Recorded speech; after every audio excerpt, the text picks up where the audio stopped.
Napakagandang araw mga lods, mga idol. Yan, so meron tayo ngayong gawa dito na scooter. So Rosy Venus to mga lods, mga idol.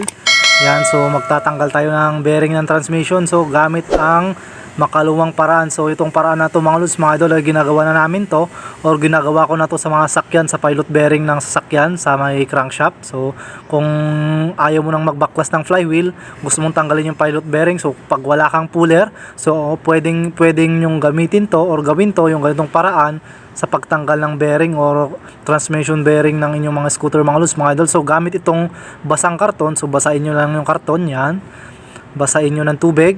Kailangan yung medyo malambot siya, huwag naman yung napipigtas na mga lods, mga idol, huwag naman yung basang-basa yan.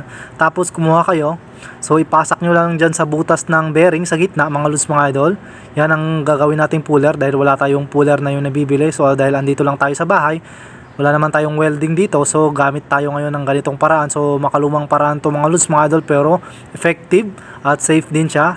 Hindi ka rin to makakasira dahil papel lang to. So kuha kayo ng shafting mga lods, mga idol. Yan, so yung nakita yung ginagamit ko, or tornilyo na kasya dun sa butas ng bearing sa gitna.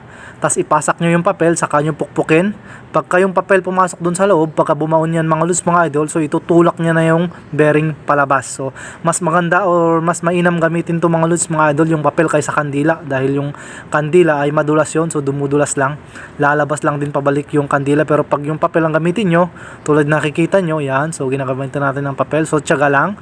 Pagka bumaon na yung pinukpok nyo papel, so kuha ulit kayo ng bago, tapos ipukpok nyo lang papasok mga lods, mga idol, so lalabas na yan. Kung nyo makikita yan, so dagdagan nyo pa pagka bumaon na, at nakikita nyo mga lods, mga idol, so lumalabas na yung bearing palabas dahil tinutulak na ng papel mga lods, mga idol, yung bearing palabas. Pagka sumiksik yung papel sa loob, so yung spasyo na bakante sa loob, so pupunan ng papel, itutulak naman niya yung bearing palabas. Yan, so goods na goods to mga lods, mga idol, at safe din to dahil hindi naman yung bakal ang babaon doon sa crankcase doon sa loob, kundi yung papel.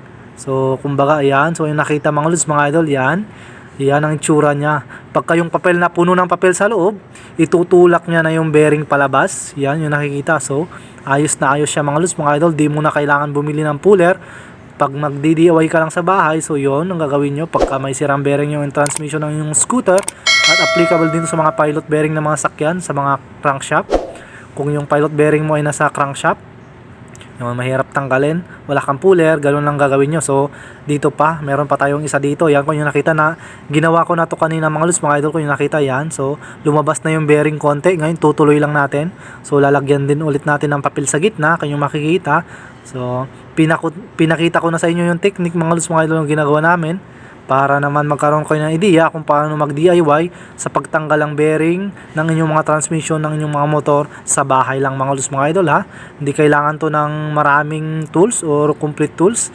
Papel lang, makakapagtanggal na kayo ng bearing sa inyong mga transmission, sa inyong mga motor mga lods, mga idol. Yan ang DIY tips natin ngayon mga lods, mga idol. Sana may natutunan kayo sa video natin ngayon. Maraming salamat sa panonood.